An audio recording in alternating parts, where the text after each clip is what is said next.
നമസ്കാരം. സന്ധ്യാദീപത്തിലേക്ക് എല്ലാ സജ്ജനങ്ങൾക്കും സ്വാഗതം.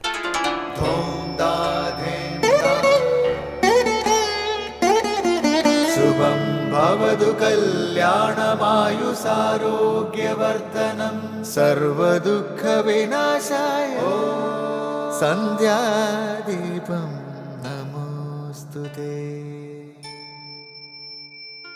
നാമം ജപായനം പുണ്യം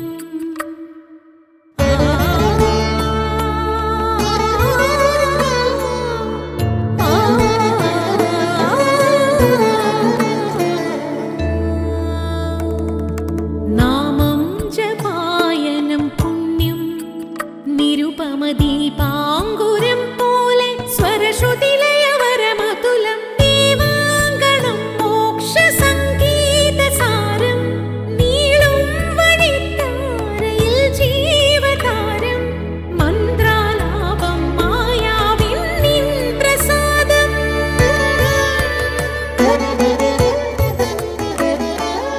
ഇരുൾ നീങ്ങിയുണരുന്ന തെളിനാളദീപം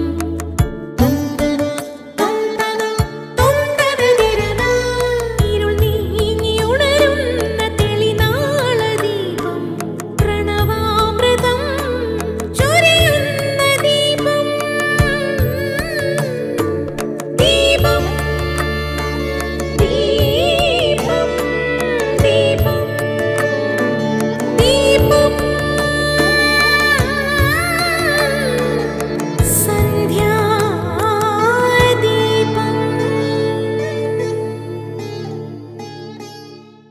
കർമ്മയോഗം ബഹുകഠിനമാണ്. നിഷ്കാമമായി ചെയ്യാൻ സാധിച്ചില്ലെങ്കിൽ കർമ്മം ബന്ധന കാരണമായി തീരും. പോരെങ്കിൽ കലിയുഗത്തിലെ മനുഷ്യൻ അന്നഗത പ്രാണനാണ്. സർവകർമ്മങ്ങളും വിധിക്കനുസരിച്ച് ചെയ്യാൻ സമയമുണ്ടാകില്ല. രോഗിക്ക് മരുന്നുണ്ടാക്കി കൊടുത്ത് രോഗം ഭേദമാക്കാൻ ശ്രമിച്ചാൽ രോഗി ചിലപ്പോൾ മരുന്നുണ്ടാക്കി തീരുന്നതുവരെ ഉണ്ടായിക്കൊള്ളണമെന്നില്ല. അതുകൊണ്ട് അതേ മരുന്ന് കടയിൽ നിന്ന് വാങ്ങിക്കൊടുക്കണം. നാരദീയ ഭക്തി എന്നാൽ ഭഗവാന്റെ നാമങ്ങളും ഗുണങ്ങളും കീർത്തിക്കുക എന്നതാണ്. ഭൂരിപക്ഷം പേർക്കും കലിയുഗത്തിൽ കർമ്മയോഗം പറ്റിയതല്ല.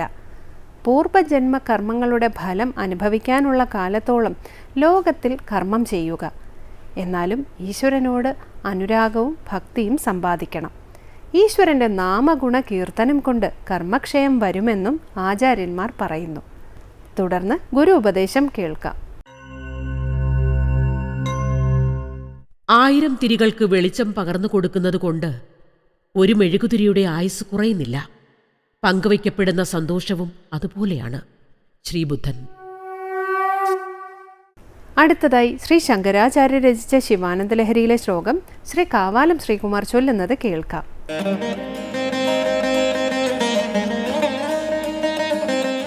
ജനന മൃത്യുതാനാം സേവയാ ദേവതാനാം ന ഭവതി സുഖലേശ സംശയോ നാസ്തി തത്ര അജനിമമൃതരൂപം സാംബമീശം ഭജന്തെ യൈഹ പരമസൗഖ്യം തേ ഹി ധന്യ ലഭന്തെ.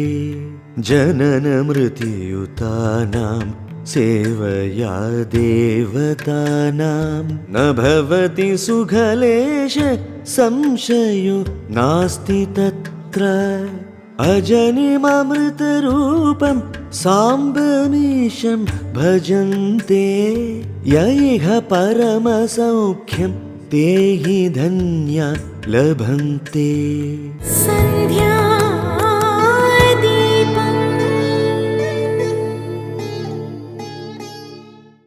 തുടർന്ന് ശങ്കരസ്തോത്രാമൃതം. ആരാണോ ഈശ്വരനെ ഭജിക്കുന്നത് അവർ ധന്യരാണ്. അവർക്ക് പരമസൗഖ്യത്തെ ലഭിക്കും.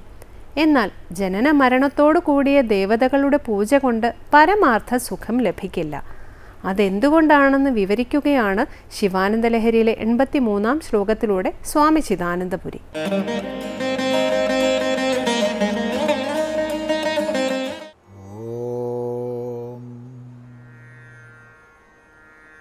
ഗുരുർബ്രഹ്മാ ഗുരുർവിഷ്ണു ഗുരുർദേവോ മഹേശ്വരഃ ഗുരു സാക്ഷാത് പരം ബ്രഹ്മ തസ്മൈ ശ്രീ ഗുരവേ നമഃ. ഓം സദാശിവസമാരംഭാം ശങ്കരാചാര്യമധ്യമാം അസ്മദാചാര്യപര്യന്താം വന്ദേ ഗുരുപരമ്പരാം. ശ്രീ ശങ്കരസ്തോത്ര കൃതികളിൽ ശിവാനന്ദലഹരിയിൽ 82-ാമത്തെ ശ്ലോകമാണ് നമ്മൾ ശ്രദ്ധിച്ചത്. അവിടെ ഭക്തി മഹിമയെ പറഞ്ഞു. തുടർന്ന് 83-ാമത്തെ ശ്ലോകം. ജനനമൃതിയുതാനാം സേവയാ ദേവതാനാം ന ഭവതി സുഖലേശ സംശയോ നാസ്തി തത്ര അജനിമമൃതരൂപം സാംബമീശം ഭജന്തേ യ ഇഹ പരമസൗഖ്യം തേ ഹി ധന്യാ ലഭന്തെ. ജനനമൃതിയുതാനാം ദേവതാനാം സേവയാ സുഖലേശഃ ന ഭവതി തത്ര സംശയഃ നാസ്തി അജനിം അമൃതരൂപം ഈശം സാംബം യേ ഭജന്തേ തേ ഇഹ പരമസൗഖ്യം ലഭന്തേ. പറയുകയാണ്, യേ യാവരാണോ സാംബമീശം ഭജന്തേ, സാംബനെ ഭജിക്കുന്നത്, ഈശനെ ഭജിക്കുന്നത്, തേ അവർ ധന്യാഹ ധന്യരാണ്, ഹി നിശ്ചയമായും ഇഹ പരമസൗഖ്യം ലഭന്തേ ഇവിടെ പരമസൗഖ്യത്തെ പ്രാപിക്കുന്നു, ലഭിക്കുന്നു. എന്നാൽ അന്യദേവതോപാസകന്മാർ പരമമായ ഫലത്തെ നേടുന്നില്ല. അതാ പറയുന്നത്, ജനനമൃതിയുതാനാം ദേവതാനാം സേവയാ, ജനന മരണങ്ങളോട് കൂടിയവരുടെ ദേവന്മാരുടെ സേവ കൊണ്ട്, ദേവയോനിയിൽ ജനിച്ചവർ, ബ്രഹ്മാവ് മുതൽക്ക് സകല ദേവതകളും അതിൽ വരും. ആ ദേവതകളെ പൂജിക്കാം, ഉപാസിക്കാം, എല്ലാം ചെയ്യാം. തീർച്ചയായിട്ടും അതത് ദേവതയുടെ സവിശേഷതയ്ക്കനുസരിച്ചിട്ടുള്ള വരപ്രാപ്തി ലഭിക്കും, അഥവാ ഫലപ്രാപ്തി ലഭിക്കും. എന്നാൽ സ്വയം ജനന മരണങ്ങളോടുകൂടിയ ദേവതകളുടെ പൂജ കൊണ്ട്, സേവ കൊണ്ട് പാരമാർത്ഥികമായ സുഖം ലഭിക്കില്ല. ഭഗവത്ഗീതയിൽ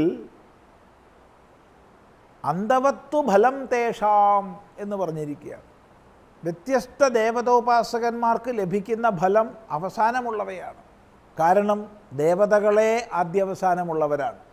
അപ്പോൾ ചിലപ്പോൾ നമുക്ക് ശങ്ക വന്നേക്കാം, ദേവതകളെ നമ്മൾ അമൃതന്മാരെന്ന് പറയാറുണ്ടല്ലോ, അതോ മരണമില്ലാത്തവരെന്ന് പറയാറുണ്ടല്ലോ. ഈ വിഷയം ശാസ്ത്രങ്ങളിൽ സുസ്പഷ്ടമാണ്. തേഷാം അമൃതത്വം ഹി ആപേക്ഷികം. ദേവതകളുടെ അമൃതത്വം ആപേക്ഷികമാണ്. മനുഷ്യൻ്റെ അപേക്ഷയിൽ സുദീർഘമായ ആയുസ്സുള്ളതുകൊണ്ട് മനുഷ്യന്മാർ ദേവന്മാരെ അമൃതന്മാരെന്ന് വിളിക്കും, അത്രയേ ഉള്ളൂ. അല്ലാതെ പാരമാർത്ഥികമായ അമൃതത്വമല്ല. ആർക്ക് ജനനമുണ്ടോ അവർക്ക് മരണം സുനിശ്ചിതമാണ്. അപ്പം ജനന മരണങ്ങളോടുകൂടിയ ദേവതകളുടെ സേവ കൊണ്ട് ന ഭവതി സുഖലേശഃ, സുഖലേശവും ഉണ്ടാവുന്നില്ല. അപ്പോൾ ഇവിടെ വേറൊരു ശങ്ക വരാം. അങ്ങനെയാണെങ്കിൽ ദേവതോപാസന അല്പഫലത്തെ മാത്രമേ പ്രദാനം ചെയ്യൂ എന്നാണോ പറയുന്നത്? ഇവിടെ മറുപടി, പരമാത്മഭാവനയാ താൻ ഏതുപാസന ചെയ്താലും അത് അനൽപമായ ഫലത്തെ തരും. അപ്പം ഞാൻ ഉപാസിക്കുന്ന ദേവത അതാരോ ആവട്ടെ, സാത്വികമോ രാജസികമോ താമസികമോ ആവട്ടെ, അത് തന്നെയാണ് പരമം, അത് തന്നെയാണ് പരമേശ്വരൻ എന്ന ഭാവനയോടുകൂടിയാണോ ഉപാസിക്കുന്നത് എങ്കിൽ പരമപദം നിശ്ചയമാണ്. അതല്ലാതെ പ്രത്യേകം കാര്യസാധ്യത്തിന് വേണ്ടി അമും ദേവതാമുപാസ്തേ അമും ദേവതാമുപാസ്തേ, ഈ ദേവത ഉപാസിക്കുന്നു ഈ ദേവത ഉപാസിക്കുന്നു എന്ന നിലയ്ക്കാണോ? എങ്കിൽ ആ പ്രകാരം സങ്കല്പിക്കപ്പെട്ട അല്പഫലങ്ങളെയാണ് നമുക്ക് നേടാൻ കഴിയുന്നത്. അതാണ് ഇവിടെ പറയുന്നത്. ജനനമരണയുക്തങ്ങളായ ദേവതകളെ പൂജിക്കുന്നത് കൊണ്ട് ആത്യന്തിക സുഖം നേടാൻ കഴിയുന്നില്ല. നാസ്തി സംശയ, അവിടെ സംശയമില്ല എന്ന് പറയുകയാണ്. അപ്പം പിന്നെ എങ്ങനെയാണ് പാരമാർത്ഥികമായ ആനന്ദം? അത് അടുത്ത പാദത്തിൽ പറയുന്നു. നമുക്ക് തുടർന്ന് ചിന്തിക്കാം.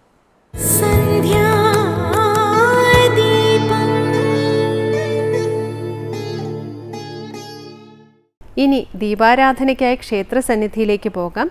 ക്ഷേത്രവിശേഷങ്ങൾ അറിഞ്ഞ് ആരതി തൊഴുതു മടങ്ങാം. എല്ലാവർക്കും നമസ്കാരം.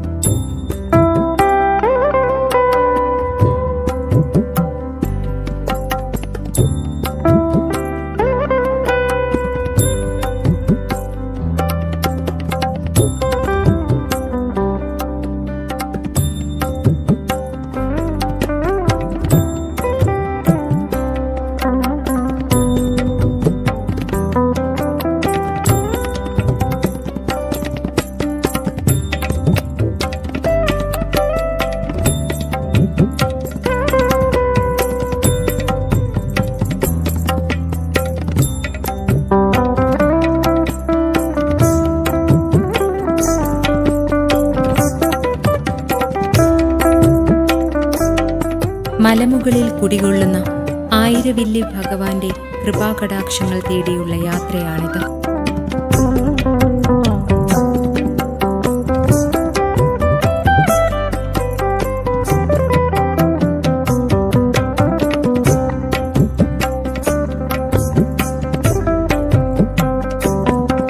കൊല്ലം ജില്ലയിലെ ആയൂരിന്റെ സമീപ പ്രദേശങ്ങളിലൊന്നായ ചെറിയ വെളിനല്ലൂർ പ്രകൃതിരമണീയമായ സൗഭാഗ്യഭൂമികളിലൊന്നാണ്.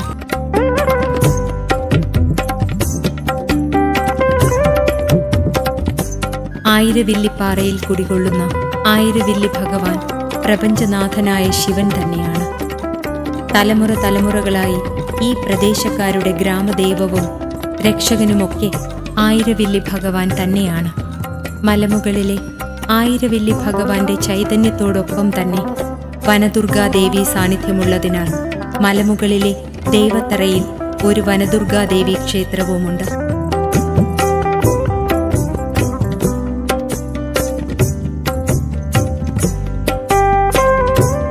മലമുകളിൽ നിൽക്കുമ്പോൾ താഴെ പച്ച വിരിച്ച ചെറിയ വെളിനല്ലൂരിന്റെ ഗ്രാമക്കാഴ്ചകൾ ചന്തമുള്ളതാകുന്നു. നിത്യമായ ഗ്രാമചൈതന്യങ്ങളുടെ കേദാരഭൂമി കൂടിയായ ചെറിയ വെളിനല്ലൂർ മൃദുലവും സൗമ്യവുമായി ഓരോ തീർത്ഥാടകനെയും അടരുവാൻ വയ്യാത്ത വിധം ഒരാത്മീയ സ്നേഹത്തിന്റെ തടവിലാക്കുന്നു എന്നതാണ് സത്യം. കാരണം അത്രയ്ക്കും ആശ്വാസകരമായ ഒരു സ്വാസ്ഥ്യ പ്രപഞ്ചമാണ് ആയിരവില്ലി പാറകളുടെ മുകളിലെ കാഴ്ചകളും അനുഭവങ്ങളും നമുക്ക് പകർന്നു നൽകുന്നത്.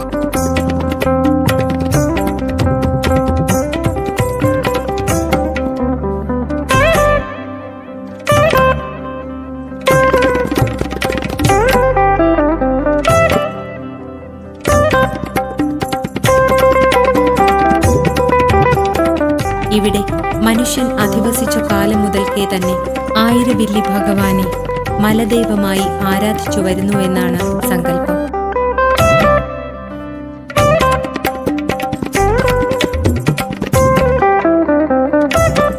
പ്രപഞ്ചത്തിലെ സർവ്വതിലും നിറഞ്ഞു നിൽക്കുന്ന ഭഗവാനെ കാറ്റായും മഞ്ഞായും മഴയായുമൊക്കെ അനുഭവിച്ചറിയാൻ കഴിയുമ്പോഴാണ് നാം യഥാർത്ഥ ഈശ്വര സങ്കല്പങ്ങളുടെ ആനന്ദധാരയിൽ കൂടി കടന്നു പോകുന്നത്.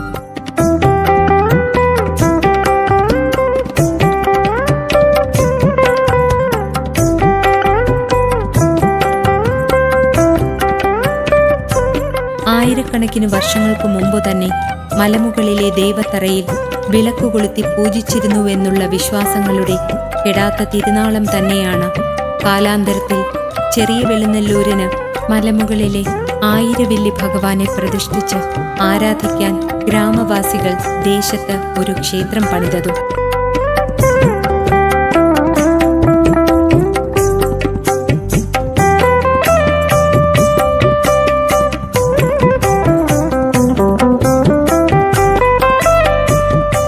ഏകദേശം 500 വർഷങ്ങൾക്ക് മുമ്പാണ് മലമുകളിലെ ആയിരവില്ലി ഭഗവാനെ ഗ്രാമത്തിൽ ആൽത്തറയ്ക്ക് മുന്നിൽ പ്രതിഷ്ഠിച്ച് പൂജകൾ തുടങ്ങിയതെന്ന് നാട്ടുകാർ പറയുന്നു.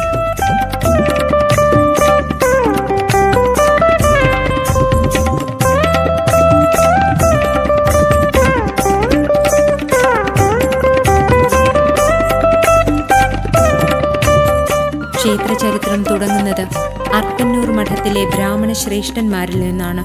അന്ന് അർക്കന്നൂർ മഠത്തിലെ തിരുമേനിമാർക്ക് ഈ പ്രദേശത്ത് 1001 പറ നിലമുണ്ടായിരുന്നുവെന്നും നീണ്ട വിശാലമായ പാടങ്ങൾ കൊയ്ത നെല്ല് കൂട്ടിവയ്ക്കാനായി ഇവിടെ ഒരു കളപ്പുരയും ഉണ്ടായിരുന്നതായും പറയപ്പെടുന്നു.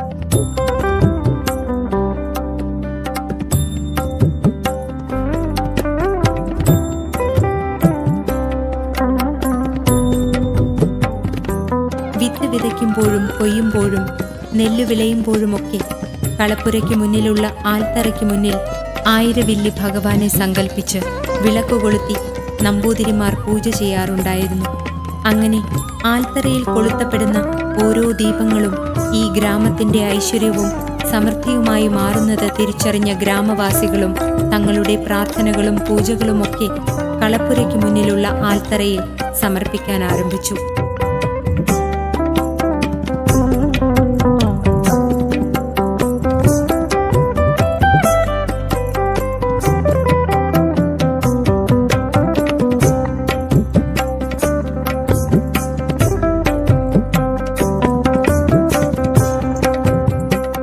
നിത്യപൂജകളില്ലാതെ വിശേഷാൽ ദിവസങ്ങളിൽ മാത്രം പൂജ നടത്തുന്ന ഒരു ചെറിയ ക്ഷേത്രമായിരുന്നു ആയിരവില്ലി മഹാദേവ ക്ഷേത്രം.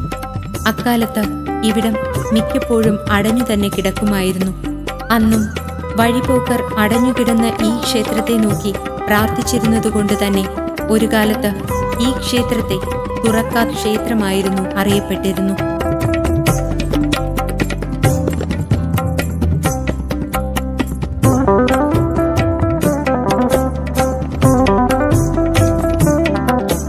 ഒരിക്കൽ ഈ പ്രദേശത്തെ ഹൈന്ദവരെല്ലാം ചേർന്ന് ഒരു സമാജം രൂപീകരിക്കുകയും ആയിരവില്ലി ഭഗവാനെ ഈ ദേശക്കാരുടെ ആരാധനാമൂർത്തിയാക്കുവാനും നിത്യപൂജകൾ ഭഗവാന് മുന്നിൽ സമർപ്പിക്കാനും ഒരു ക്ഷേത്രം അനിവാര്യമാണെന്ന കാര്യം നമ്പൂതിരിമാരെ അറിയിക്കുകയും അർക്കന്നൂർ തിരുമേനിമാർ നാട്ടുകാരുടെ ആവശ്യം സന്തോഷത്തോടെ സ്വീകരിക്കുകയും നാട്ടുകാർക്കായി ക്ഷേത്രം വിട്ടുകൊടുക്കുകയും ചെയ്തു. അന്നു മുതൽ മലമുകളിലെ ദൈവത്തറയിൽ വിളക്കു കൊളുത്തുന്നതോടൊപ്പം തന്നെ ആയിരവില്ലി മഹാദേവ ക്ഷേത്രത്തിലും ഭഗവാനെ പ്രതിഷ്ഠിച്ച് നിത്യപൂജകൾ ആരംഭിക്കുകയും ചെയ്തു. അങ്ങനെ ചെറിയ വെളിനല്ലൂരിന്റെ ആകാശങ്ങളിൽ ഉത്സവങ്ങളുടെ നിറങ്ങളും വാദ്യഘോഷങ്ങളുടെ താളവുമുണ്ടായി. ഗ്രാമവാസികളുടെ ഓർമ്മകളിലൂടെ ഭഗവാന്റെ തിരുവുത്സവങ്ങളുടെ ദീപപ്രഭകളും തീവട്ടി പ്രകാശത്തിൽ മലമുകളിലെ ദൈവത്തറകളിൽ സമർപ്പിക്കുന്ന പൂജകളുടെയുമൊക്കെ ആനന്ദ നിമിഷങ്ങൾ നിത്യചൈതന്യങ്ങളാകുന്നു. ഇനി വരാൻ പോകുന്ന ഉത്സവ നാളുകളെക്കുറിച്ചുള്ള അനുദിന ചിന്തകളിലുമാണ് ഇവിടുത്തെ ഓരോ മനുഷ്യരും സദാ നേരവും. കാരണം ഇവരുടെ സ്വപ്നവും പ്രതീക്ഷയും ജീവിതവും സമർപ്പണവുമെല്ലാം ആയിരവല്ലി ഭഗവാനിലുള്ളത് തന്നെയാണ്.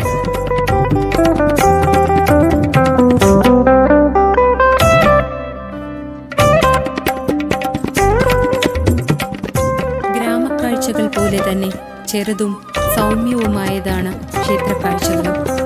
ക്ഷേത്രത്തിനു മുന്നിൽ 100 കണക്കിന് വർഷം പഴക്കമുള്ള ആൽത്തറ കാണാം. ആൽമരത്തിന്റെ ഓരോ അംശങ്ങളിലും കാലാന്തരങ്ങളുടെ മുദ്രകളും കാണാം. ഇവിടെയാണ് ആദ്യമായി വിളക്ക് വെച്ച് ആരാധിച്ചതും ഭക്തജനങ്ങൾ ഭഗവാന് മുന്നിൽ പൂജകൾ സമർപ്പിച്ചതുമൊക്കെ.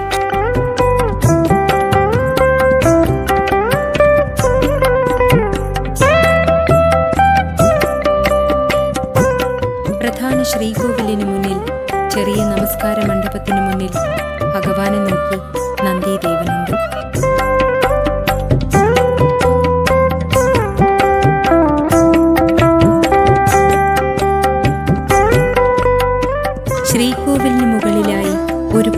വിടർന്നു നിൽക്കുന്നു.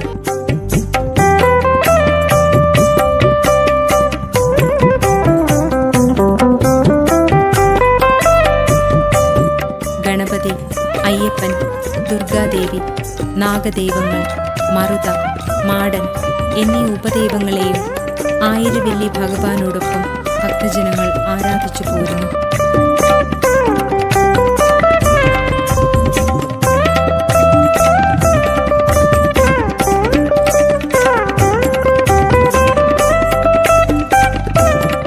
അപാരമായ ശക്തിവിശേഷമുള്ള ആയിരവല്ലി ഭഗവാന് മുന്നിൽ സമർപ്പിക്കുന്ന ഏതൊരു പ്രാർത്ഥനയും ഫലവത്താകുമെന്നുള്ളതാണ് ഇവിടുത്തെ വിശ്വാസ പ്രമാണം.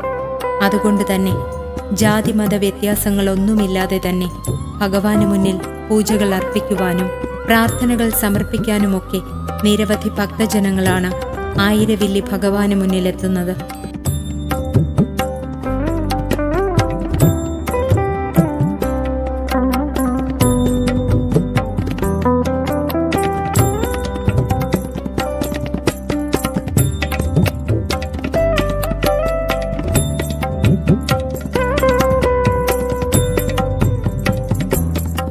ആയിരം വില്ലേന്തി നിൽക്കുന്ന ഭഗവാന്റെ രൂപത്തെയാണ് ആയിരവില്ലി എന്ന് വിളിക്കപ്പെടുന്നതെന്ന് വിശ്വസിക്കപ്പെടുന്നു. ഭക്തജനങ്ങളെ സർവ്വയാതനകളിൽ നിന്നും രക്ഷിക്കാനുള്ള കാവലാളായാണ് ഭഗവാന്റെ രൂപം നിലകൊള്ളുന്നത്.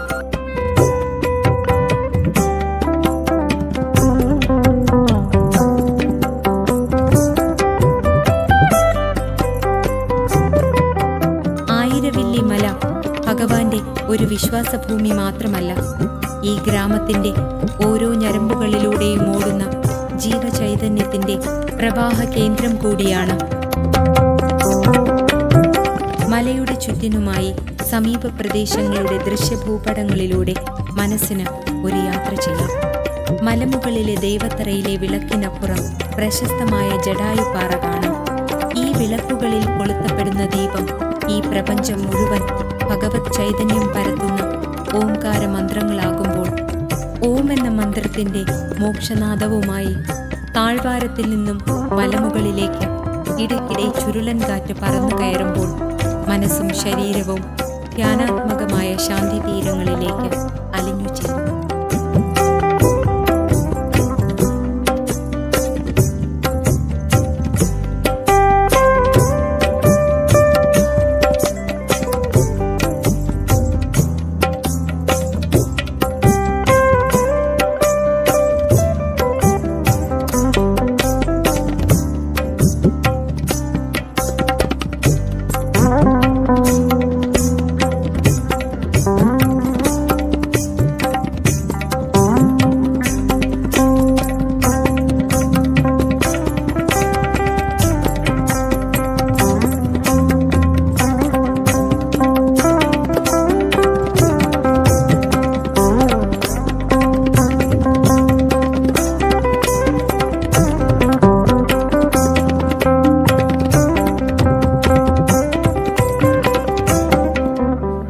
ആത്മതലങ്ങളിൽ ആയിരവില്ലി ഭഗവാൻ നിറയുമ്പോൾ പുണ്യദർശന സൗഭാഗ്യം കിട്ടിയ ഭക്തജനങ്ങൾ ദൈവചൈതന്യങ്ങളുടെ ആനന്ദാമൃത വർഷങ്ങളിലേക്ക് യാത്ര തുടങ്ങി.